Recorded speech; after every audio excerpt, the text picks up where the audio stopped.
Om Shanti. Good morning. 28 जनवरी 2021। आज सद्गुरुवार है। आज हम सभी सुनेंगे सद्गुरु बाबा के सत्वचन। आज प्यारे बाबा ने कहा है कि तुम बच्चों में पद्मा पदम भाग्यशाली कौन और दुर्भाग्यशाली कौन। तो बाबा ने कहा जो बच्चे सबको सुख देते हैं वो है पद्मा पदम भाग्यशाली, और जो दुख देते हैं वो है दुर्भाग्यशाली। इसलिए बाबा ने कहा कि बच्चे सबको सुख दो, लायक बनो, अपनी चलन देवताओं जैसी बनाओ।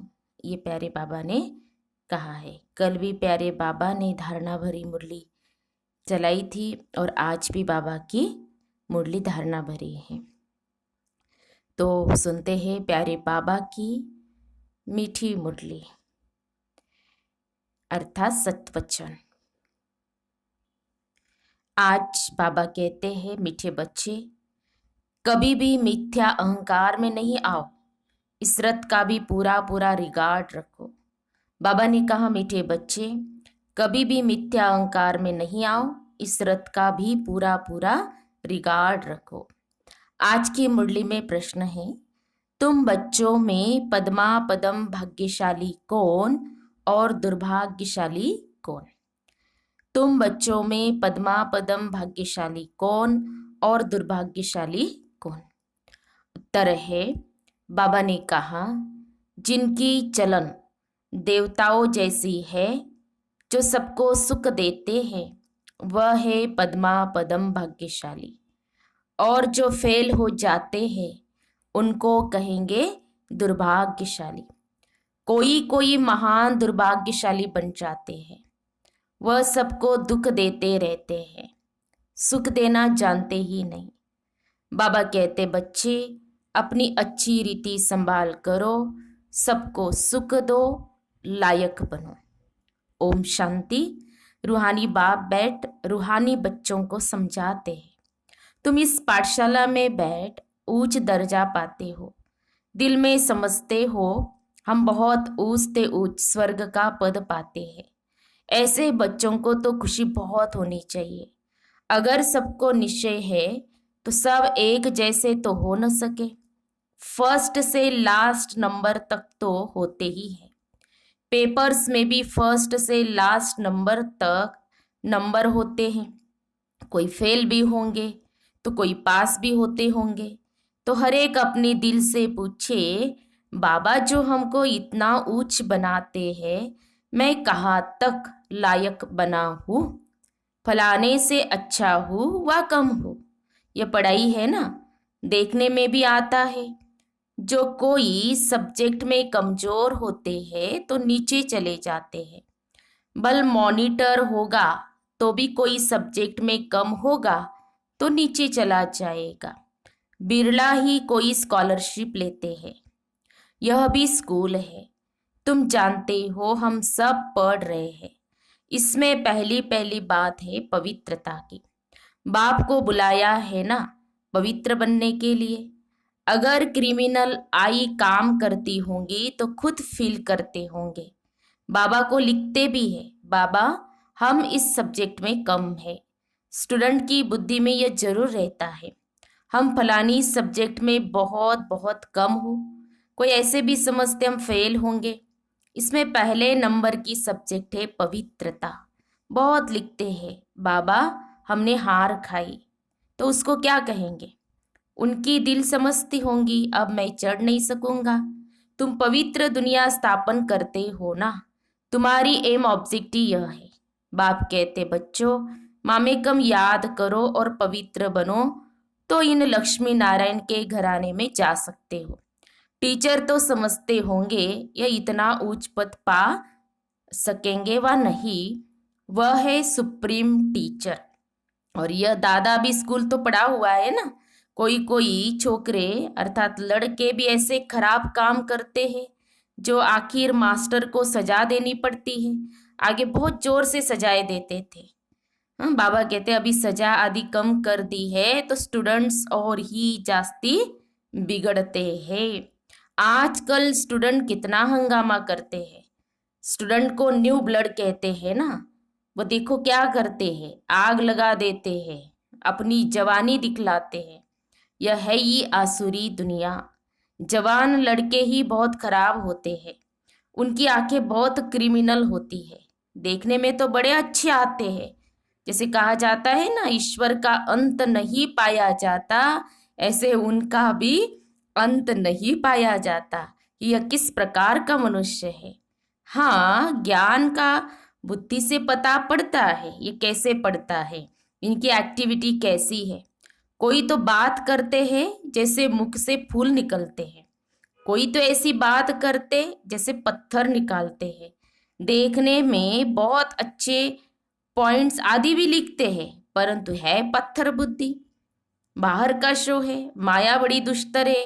इसीलिए गायन है, आश्चर्यवत सुनंती, अपने को शिव बाबा की संतान कहलावंती, औरों को सुनावंती, कथनती, फिर भागंती, अर्थात ट्रेटर बनंती। ऐसे नहीं, होशियार ट्रेटर नहीं बनते हैं, अच्छे अच्छे होशियार भी ट्रेटर बन पड़ते हैं। उस सेना में भी ऐसे होता है, एरोप्लेन सहित ही दूसरे देश में चले जाते हैं।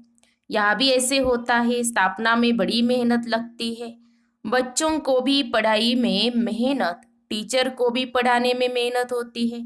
देखा जाता है ये सबको डिस्टर्ब करते हैं, पढ़ते नहीं हैं, तो स्कूलों में हंटर लगाते हैं। यह तो बाप है, बाप कुछ भी नहीं कहते हैं। बाप के पास यह कानून नहीं है, यहाँ तो बिल्कुल शांत रहना होता है। बाप तो सुखदाता, प्यार का सागर है, तो बच्चों की चलन भी ऐसी होनी चाहिए ना, जैसे देवताएं होते हैं। तुम बच्चों को बाबा सदैव कहते हैं तुम पद्मा पदम भाग्यशाली हो, परंतु पद्मा पदम दुर्भाग्यशाली भी बनते हैं। तो बाबा कहते जो फेल होते हैं उनको तो दुर्भाग्यशाली कहेंगे ना। बाबा जानते हैं अंत तक यह होता रहता है, कोई न कोई महान दुर्भाग्यशाली भी जरूर बनते हैं। चलन ऐसी होती है, समझा जाता है यह ठहर नहीं सकेंगे, इतना उच्च बनने लायक नहीं है। सबको दुख देते रहते हैं, सुख देना जानते ही नहीं, तो उनकी हालत क्या होगी। बाबा सदैव कहते बच्चे अपनी अच्छी रीति संभाल करो, यह भी ड्रामा अनुसार होने का है।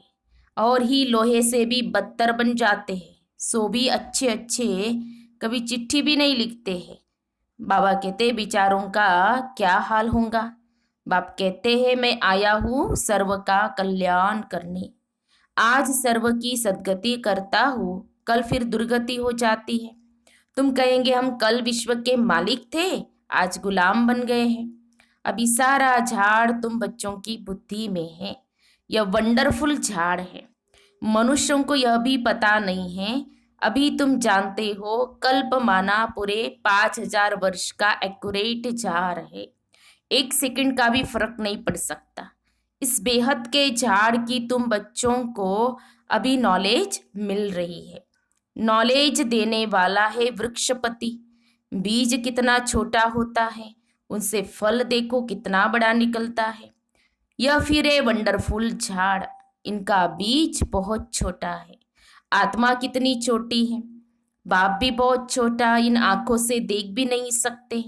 भल विवेकानंद का बतलाते हैं, उसने कहा ज्योति उनसे निकल मेरे में समा गई। ऐसी कोई ज्योति निकलकर फिर समा थोड़ी सकती है, क्या निकला यह समझते नहीं। ऐसे ऐसे साक्षात्कार तो बहुत होते हैं, परंतु वो लोग मान देते हैं, फिर महिमा भी लिखते हैं। भगवानुवाच कोई भी मनुष्य की महिमा है नहीं, महिमा है तो सिर्फ देवताओं की है, और जो ऐसा देवता बनाने वाला है उसकी महिमा है। बाबा ने कार्ड बहुत अच्छा बनाया था, जयंती मनाना हो तो इक्षु बाबा की। इन लक्ष्मी नारायण को भी ऐसा बनाने वाला तो शिव बाबा है ना। बस एक की ही महिमा है, उस एक को ही याद करो, ये खुद कहते हैं ऊंचते ऊंच बनता हूँ फिर नीचे भी उतरता हूँ। ये किसको पता नहीं है ऊंचते ऊंच लक्ष्मी नारायण ही फिर 84 जन्मों के बाद नीचे उतरते हैं। ततत्वम, तुम ही विश्व के मालिक थे, फिर क्या बन गए? सतयुग में कौन थे? पूछ रहे हैं बाबा, सतयुग में कौन थे? तुम ही सब थे। नंबरवार पुरुषार्थ अनुसार राजा रानी भी थे, सूर्यवंशी चंद्रवंशी डिनाइस्टी के भी थे। बाबा कितना अच्छी रीति समझाते हैं। इस सृष्टि चक्र का ज्ञान तुम बच्चों की बुद्धि में चलते फिरते रहना चाहिए। तुम चैतन्य लाइट हाउस हो, सारी पढ़ाई बुद्धि में रहनी चाहिए, परंतु वह अवस्था हुई नहीं है, होने की है। जो पास विद ऑनर होंगे उनकी यह अवस्था होगी। सारा ज्ञान बुद्धि में होगा। बाप के लाडले लवली बच्चे भी तब कहलाएंगे। ऐसे बच्चों पर बाप स्वर्ग की राजाई कुर्बान करते हैं। कहते हैं मैं राजाई नहीं करता हूँ, तुमको देता हूँ। इसको निष्काम सेवा कहा जाता है। बच्चे जानते बाबा हमको सिर के ऊपर चढ़ाते हैं, तो ऐसे बाप को कितना याद करना चाहिए। यह भी ड्रामा बना हुआ है। बाप संगम पर आकर सबको सद्गति देते हैं, नंबरवार पुरुषार्थ अनुसार। नंबर 1 हाईएस्ट बिल्कुल पवित्र, नंबर लास्ट बिल्कुल अपवित्र। याद प्यार तो बाबा सबको देते हैं। बाबा कितना अच्छी रीति समझाते हैं। कभी भी मिथ्या अहंकार नहीं आना चाहिए। बाप कहते हैं खबरदार रहना है, रथ का भी रिगार्ड रखना है। इस द्वारा ही तो बाप सुनाते हैं ना। इसने तो कभी गाली नहीं खाई थी, सब प्यार करते थे। अभी तो देखो कितनी गाली खाते हैं। कई ट्रेटर बन भागंती हो गए तो फिर उनकी गति क्या होगी? फेल होंगे ना। तो बाप समझाते हैं माया ऐसी है, इसलिए बहुत खबरदारी रखते रहो। माया किसको भी छोड़ती नहीं है, सब प्रकार की आग लगा देती है। बाप कहते मेरे सब बच्चे काम चिता पर चढ़ काले कोयले बन गए हैं। सब तो एक जैसे नहीं होते हैं, न सबका एक जैसा पार्ट है। इनका नाम ही है वेश्यालय। कितना बार काम चिता पर चढ़े होंगे। रावण कितना जबरदस्त है, बुद्धि को ही पतित बना देता है। या आकर बाप से शिक्षा लेने वाले भी ऐसे बन जाते हैं। बाप की याद बिगर क्रिमिनल आंखें कभी बदल नहीं सकती। इसलिए सूरदास की कहानी है तो बनाई हुई बात, दृष्टांत भी देते हैं। तो अभी तुम बच्चों को ज्ञान का तीसरा नेत्र मिलता है। तो यहाँ पर आंखें निकालने की बात नहीं है, हाँ जैसे सूरदास ने निकाले तो वो बात नहीं, लेकिन बाबा ने हम बच्चों को तीसरा नेत्र दिया और उस तीसरे नेत्र को हमें यूज करना है, उससे देखना है। उससे देखेंगे तो सब आत्मा दिखाई देगी। तो बाबा कहते हैं अज्ञान माना अंधियारा, कहते हैं ना तुम तो अंधे अज्ञानी हो।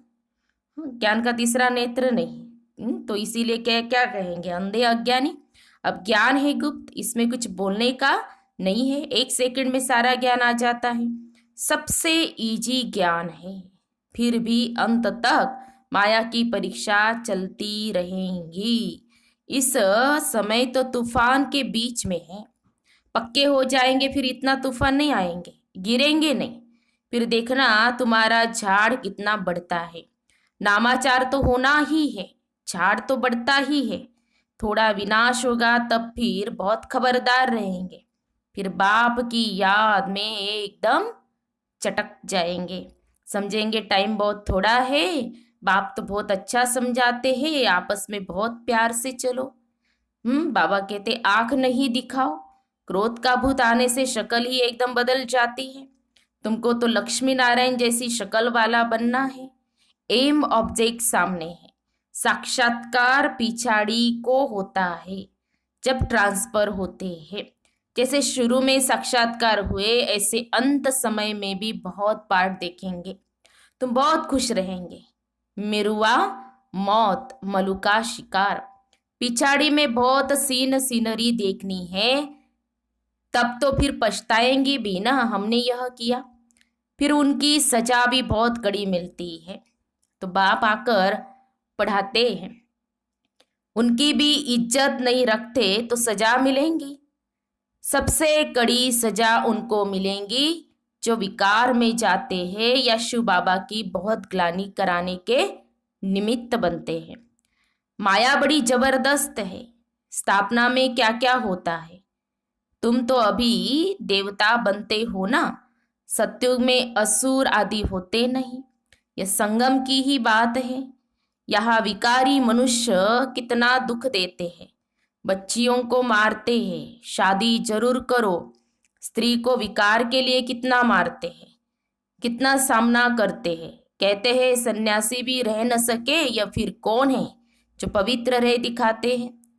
तो बाबा की त्याग से आगे चल समझेंगे भी जरूर कि सिवाय पवित्रता के देवता तो बन नहीं सकते। तुम समझाते हो हमको इतनी प्राप्ति होती है तब छोड़ा है। भगवान उवाच काम जीते जगत जीत। ऐसा लक्ष्मी नारायण बनेंगे तो क्यों नहीं पवित्र बनेंगे। फिर माया भी बहुत पछाड़ती है। ऊंची पढ़ाई है ना, तो बाप आकर पढ़ाते हैं। यह सिमरण अच्छी रीति बच्चे नहीं करते हैं तो फिर माया थप्पड़ लगा देती है। माया अवज्ञाएं भी बहुत कराती है, फिर उनका क्या हाल होगा। माया ऐसा बेपरवाह बना देती है, अहंकार में ले आती है, बात मत पूछो। नंबरवार राजधानी बनती है तो कोई कारण से बनेगी ना। अभी तुमको पास्ट प्रेजेंट फ्यूचर का ज्ञान मिलता है तो कितना अच्छी रीति ध्यान देना चाहिए। अहंकार आया, यह मरा। माया एकदम वर्थ नॉट ए पेनी बना देती है। बाप की अवज्ञा हुई तो फिर बाप को याद कर नहीं सकते। बाप की अवज्ञा हुई तो फिर बाप को याद कर नहीं सकते। तो देखो बाबा ने मुरली में उत्तर दिया है। कई कहते ना हमारी याद ठहरती नहीं, याद नहीं। तो बाबा ने कहा कि हमारे से जो छोटी छोटी अवज्ञाएं हो जाती है उसके कारण भी हम बाबा को याद नहीं कर सकते। अच्छा, मीठे मीठे सिखिल दे बच्चों प्रति मात पिता बाप दादा का याद प्यार और गुड मॉर्निंग। रूहानी बाप की रूहानी बच्चों को नमस्ते। हम रूहानी बच्चों की रूहानी बाप दादा को याद प्यार और नमस्ते नमस्ते। ओम शांति ओम शांति ओम शांति। गुड मॉर्निंग बाबा, शुक्रिया बाबा, थैंक्स बाबा। धारणा के लिए मुख्य सार, आज की मुरली का सार 2 पॉइंट में। पहली पॉइंट, आपस में बहुत प्यार से चलना है, कभी भी क्रोध में आकर एक दो को आंख नहीं दिखानी है, बाप की अवज्ञा नहीं करनी है। दूसरी पॉइंट, पास विद ऑनर बनने के लिए पढ़ाई बुद्धि में रखनी है, चैतन्य लाइट हाउस बनना है, दिन रात बुद्धि में ज्ञान घूमता रहे।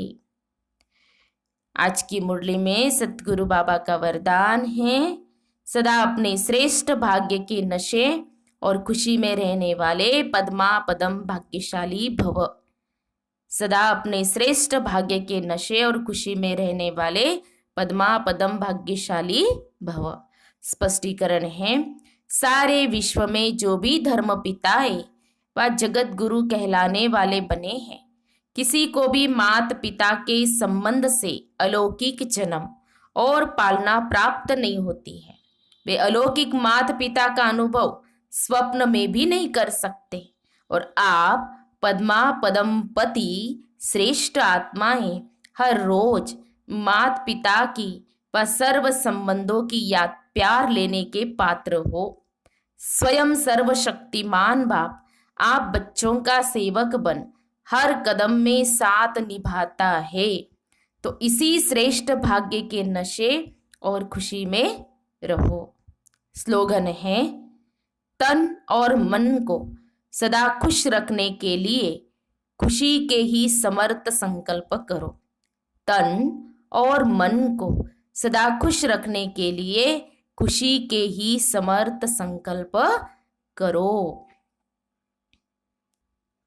तो हम सब ने सुने सदगुरु बाबा के सतवचन। तो आज सारा दिन नशे में रहेंगे, जो बाबा ने हम बच्चों को कहा, समर्थ संकल्प दिए कि हम कितने पद्मा पदम भाग्यशाली है। हमारे जैसा भाग्य किसी का हो ही नहीं सकता है। तो ये भी एक समर्थ संकल्प, श्रेष्ठ संकल्प, खुशी का संकल्प है।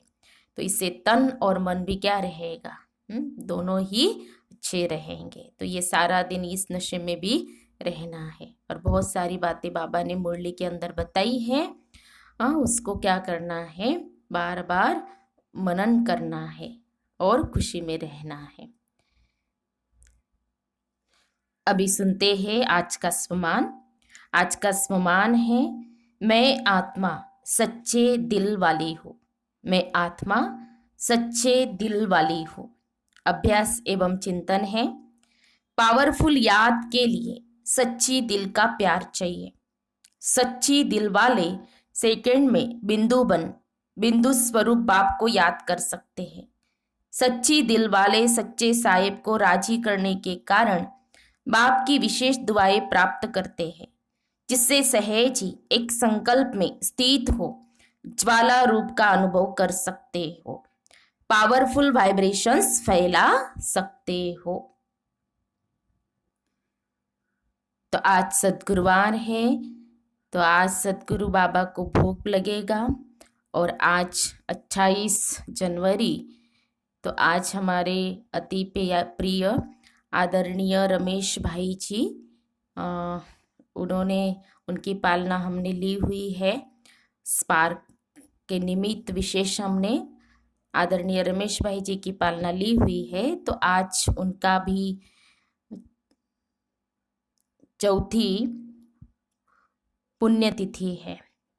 तो आदरणीय रमेश भाई साहब को कोटि कोटि नमन करते हुए भावपूर्ण स्नेह सुमन हम अर्पित करते हैं। ओम शांति, ओम शांति, ओम शांति।